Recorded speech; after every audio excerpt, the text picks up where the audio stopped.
Hello, good morning. So, nandito tayo sa ating indoor nursery. Yan. So, ngayon, nag-germinate na itong mga buto natin, especially itong cucumber, yung pipino. Ayan. So, 100% germination kung makikita nyo. Ayan, oh. So, kahit hindi ko na siya gawing ganitong setup, diretso na dito, palagi ko gagana pa rin. So, ito naman, cherry tomato. So, ilan na ba yung nag-germinate? Isa na lang yata hindi nag-germinate. Hindi ko pa nakikita. Pinakadulo, wala pang ugat. Pero itong iba, naglabas na ng ugat. May puti. So, nag-start na siya mag-ugat. At ito namang bell pepper, wala pa. So, based naman sa experience ko talaga, mas matagal tong bell pepper kumpara dito sa dalawang to. Ito pinakamabilis, cucumber.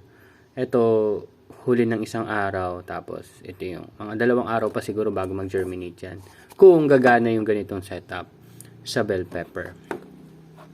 So, hindi ko sure kung anong mas mabilis, pero based sa experience ko, kahit ilagay ko sila sa covered na ganito, itong cucumber, mabilis talaga siya mag-germinate. So, tingnan naman natin itong mga to. So, ito naman yung bell pepper na tinanim ko noong 26. Yan, 26. So, mapansin nyo, parehas sila, 26. So, wala pa rin itong bell pepper na to. Tapos, ito naman, nasa kaliwa, ito naman yung mga basil. So, yung basil natin ay sweet, Thai, tsaka lemon basil. So, mapansin nyo, nag-germinate yan sa lemon basil. Actually, nag-transfer na ako kahapon or kagabi. Nag-transfer na ako ng 12, nag-iwan lang ako dito nung iba pa.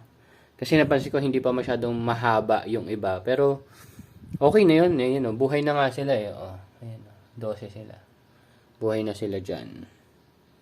So, tinitingnan natin kung may mag-germinate pa dito. Pero lumalabas na hindi na ganun kaganda yung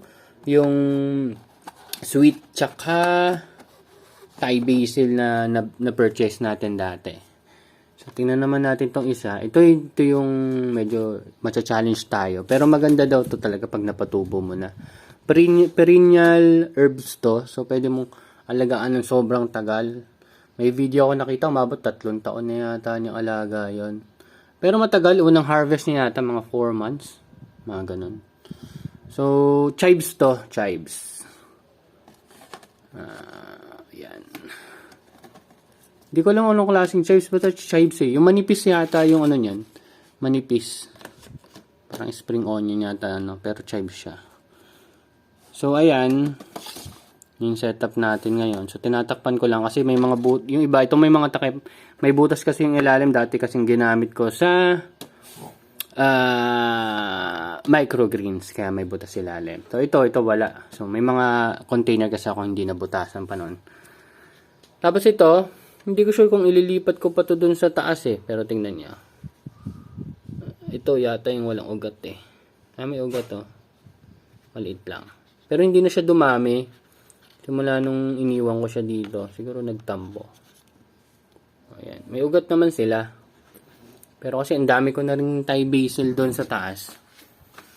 So, ang pinaplano natin ngayon, ang pinaplano ko is itong cucumber. Ang tanong, kailan ko siya ililipat? So, tinanim ko siya nung 29. At ang date ngayon ay 29. Tinanim ko siya nung 19. Ngayon ay 28. So, ayan. Magkakasabay yan ng cucumber tsaka chives. Pero ito yung mga chives. So, chives, yun dun, chives. Walang tumubo. Kaya ang ginawa natin sa chives, hinayaan lang natin sila muna dyan, sineparate natin sila ng incubation. Although kasi nung dati, may nag-germinate naman talaga, kaso yun nga, nung nilipat ko yung mga cucumber dito kasi ang bilis nila mag-germinate, sinabay ko na yung chives, hindi siya naka-survive. Ayun, may mga nag-germinate dyan eh. 4 days yata bago nag-germinate yung mga yan. So ito, tinitingnan ko baka may mga, parang may mga umangat-ngat ng ibang halaman ko dito. Anyway, kung 28 ngayon, ito sa 31, i-transfer na natin to sa taas. Sakto yon kasi yung 31 na yon meron akong harvest na 5 na Olmeti na tinanim natin ng February 16 pa. So 45 days siguro yon kung hindi ako nagkamali. Mga ganon, nasa ganong range. Hopefully naman umabot siya ng mga 100 grams. Yun. Kasi given yung scenario natin ng sunlight sa rooftop, na 100 grams na yung palagay kong pwede kong ibebenta. Ayan. So ito hindi ko pa nalilabel pero ito ay lemon basil. Galing yan dun sa mga butong tinanim natin. So kahapon, ito rin na isa sa pinaggagawa ko. Gumawa ako ng bagong mga foam kasi may mga nabili akong foam eh. Sa isang foam nakakagawa ako ng 12. Yan to. Ganito kalalaki, malalaki na hindi katulad nito na medyo maliliit. Tapos binutasan ko sa gitna, ayan. Kinater ko pa yan tapos tinuklap yan. Para mas malaki kasi yun nga dito kailangan nyo na mas malaking space. So, hopefully, mag-enjoy sila dito. Ayan. So, ito yung ibang ginamit ko. Pero, syempre, ubusin muna natin itong mga nandito. Yan, no. Madami-dami pa yan. Yung mga nandyan. Yan. Yung mga nandyan. Ubusin muna bago to. Ano lang to? Backup. Sa dosing ganito, siguro 3 piso yata yung isang foam na yun. Makakagawa ka na ng 12. Pero kung mas lilita mo pa yung putol mo, syempre mas madami. Pero sa akin 12 na kada 3 piso. Pero pag naubos ko na lahat ng foam ko, mas gusto ko nang bumili ng ganito. Kasi hindi na ako masyado maghihirap.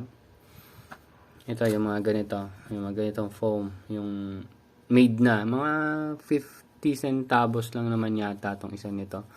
Ang maganda kasi nun, hindi ka na magpapagod. Pero kung gusto mong makatibid ng konti, pwede rin naman. So, ayan. Ang pinakamatanda natin tanim dito is itong bell pepper. Pero ayan bell pepper, 3. Hindi ko sure kung hindi pa to na, hindi na matanggal tong buto na nasa dulo eh. Ayan, tinanggal ko na. Kaso yun, naputol lang konti yung cotyledon. Naputol lang konti yung cotyledon. Ayan, tinanggal ko na yun. Tapos, ito yung cherry tomato natin. Cherry tomato. Yan. Meron din tayo dito, cherry tomato. Pero ito kasi, nung 19 natin na natanim. So, mga 10 days old na sila. Yan, 10 days old. Hindi ko sure kung kailan ko siya ililipat eh. Pero kasi ito, pangalawa na siya ng true leaf oh. Ayun, nagsisimula na ng pangalawang true leaf tong cucumber. So, malamang kailangan na using ko na yung setup niyan doon para ma-transfer ko na siya. Napag-aralan na natin kung paano ba talaga yung alagaan.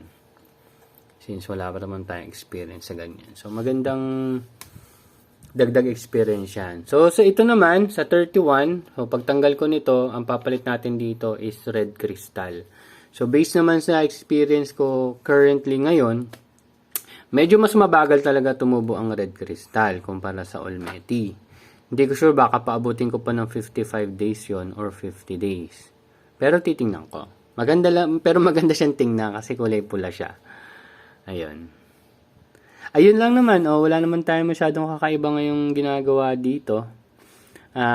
Kino-continue lang natin yung proseso na pag-isipan natin as in-improve lang din natin kung ano yung dapat i-improve based doon sa magiging experience natin tsaka doon sa mga nakikita ko or napapanood ko online or mga nababasa ko online.